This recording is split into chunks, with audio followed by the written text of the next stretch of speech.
करगिल दिवस की बहुत बहुत शुभकामनाएं। कुछ विचार है तो कुछ सवाल भी है। देश, ये देश बहुत प्यारा है, खूबसूरत है। ये देश सदियों से एक पावन भूमि रहा है।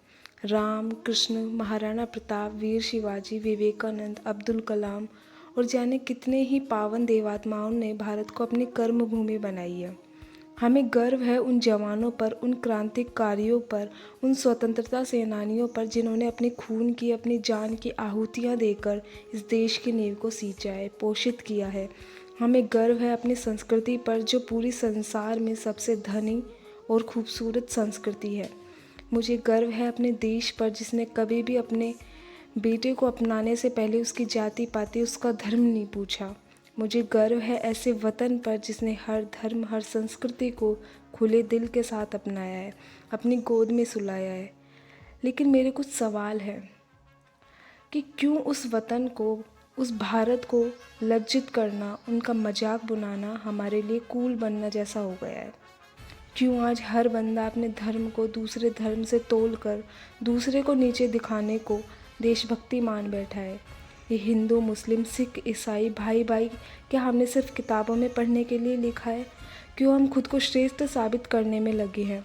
खुद हिंदू मुस्लिम साबित करने से पहले क्या हम एक भारतीय नहीं हैं? क्या हम एक इंसान नहीं हैं? ये लड़ाई आम जनता में नहीं, ये विश्वास है मेरा, और ये सियासत का खेल है, ये हकीकत है।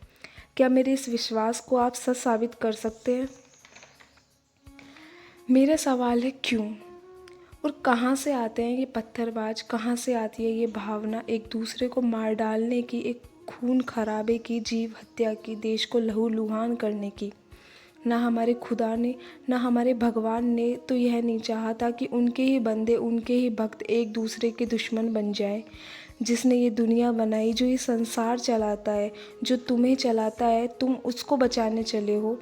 तुम्हें उनकी अस्तित्व की चिंता है। ए बंदो, डरो खुद से नहीं, इस दुनिया से नहीं, तो कम से कम अपने खुदा से डरो, अपने भगवान से डरो। और जहाँ तक मैं समझती हूँ, इन आतंकवादी और बुरे कर्म करने वाले लोगों का ना कोई धर्म होता है, ना कोई जाति होती है। ये इंसानियत के नाम पर सिर्फ एक कलंक होते हैं, क्योंकि धर्म तो शांति सिखाता है, अमन सिखाता है। फिर चाहे वे कोई भी धर्म हो, सभी धर्म ग्रंथ, कुरान हो, गीता हो या बाइबल हो, अमन और शांति की ही शिक्षा देते हैं। कुरान भी अमन सिखाती है। कुरान में हज यात्रा बहुत पाक मानी गई है। जो हज यात्रा करके वापस आते हैं उन्हें हाजी कहा जाता है। मगर हज तभी कबूल होती है जब हज करने वाला शख्स ज़कात और फितरा को जीवन में उतार कर अल्लाह के रसूलों के मुताबिक कार्य करता है। और जिस कुरान में प्रत्येक सूरा में खुदा से रहमत की बात हो, वह कभी हिंसात्मक हो ही नहीं सकती। बिस्मिल्लाहिर्रहमानिर्रहीम मतलब, हे अल्लाह, तू मुझे अपने बताए हुए उसूलों पर चला, ईमान पर चला। तू ही जहान का मालिक है, रहमत वाला है, हम तुझी पर न्योछावर है। हमको सीधा रास्ता चला, परंतु रास्ता तुझे पाने का हो, न कि बहकाने वालों का। गीता भी जीवन जीने का दर्शन दिखाती है। हिंदू धर्म में 4 धाम और उनकी यात्रा पवित्र मानी गई है। लेकिन वो 4 धाम की यात्रा भी तभी सफल है जब हम मन, कर्म, वचन से पवित्र हों और हमारे विचारों में शुद्धता हो। गीता धर्म का मार्ग दिखलाती है, अपनी अंदर की बुराइयों को मारकर अच्छाइयों को ग्रहण करना सिखाती है।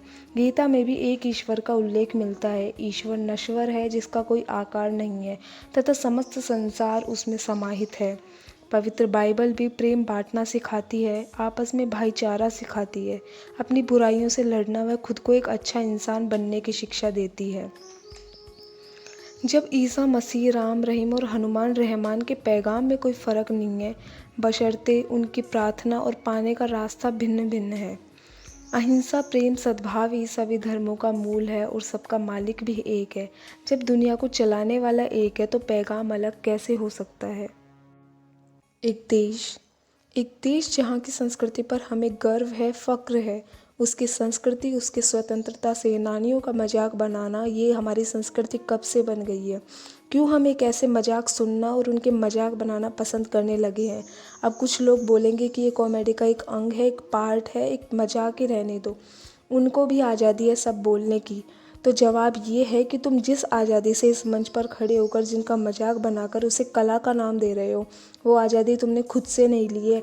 ये आज़ादी उन्हीं के बलिदान का फल है, उनकी मेहनत, जिनका नाम का तुम मजाक बना रहे हो। कभी कभी सोचती हूँ कि हर साल स्वतंत्रता दिवस, गणतंत्रता दिवस मनाते हैं, लेकिन सच में क्या हम उनके सच्चे मायने जानते हैं? क्या सच में हम इस वतन की उन शहीदों के बलिदान के मायने समझते हैं? क्या सच में हम आज़ाद हैं या आज भी गुलाम हैं अपनी संकुचित सोच के?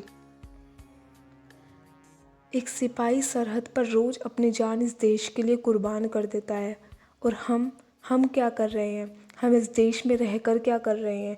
उनके बलिदान का अपमान, अपने स्वतंत्रता सेनानियों का अपमान, अपने वतन का अपमान। वो सिपाही बाहरी दुश्मनों से तो लड़ सकता है, लेकिन ऐसे दुश्मन का क्या जो घर के अंदर है, जो देश को खोखला किए जा रहा है। मैं ये नहीं कहती कि हर व्यक्ति सरहद पर जाए और बलिदान हो, लेकिन हम हमारे अंदर मर चुके ज़मीर को तो जगा सकते हैं। खुद के अंदर के सिपाही को तैयार तो कर ही सकते हैं, जो पत्थर नहीं अपनी इंसानियत जगाए, जो धर्मों में भेदभाव नहीं अपनापन और इंसानियत सिखाए। अरे तुम मंदिर मस्जिद की लड़ाई करते हो, लेकिन तुम्हारा खुदा तुम में खुद में है। तुम्हारा भगवान तो तुम में खुद में है, जो सिर्फ गले लगाना और प्यार करना सिखाता है। तुम ईद की सेवइयाँ खिलाओ, मैं तुम्हें दिवाली की खीर खिला दूँ। ना मैं हिंदू के लिए बोलूँगी, ना मैं मुस्लिम के लिए। बात आज इंसानियत की है, और धर्म का तो अर्थ ही है ग्रहण करना अच्छाइयों को, उन गुणों को जो सही मार्ग पर चलने की प्रेरणा दे, एक अच्छा इंसान बनाए। अंत में मैं यही कहना चाहूँगी कि इस आज़ादी के हवन में हिंदू ने भी बलिदान दिया है तो मुस्लिम भाई ने भी अपनी आहुति दी है, सिख भी शहीद हुआ है तो ईसाई भी अपने प्राणों को आहूत किया है। क्यों हम उनके बलिदान, उनकी मेहनत का मजाक बना रहे हैं? अगर यह बात आपके मन को कहीं भी लगी है या सोचने को मजबूर करती है, तो शायद मेरा बोलना सार्थक हुआ। धन्यवाद। जय जवान, जय हिंदुस्तान।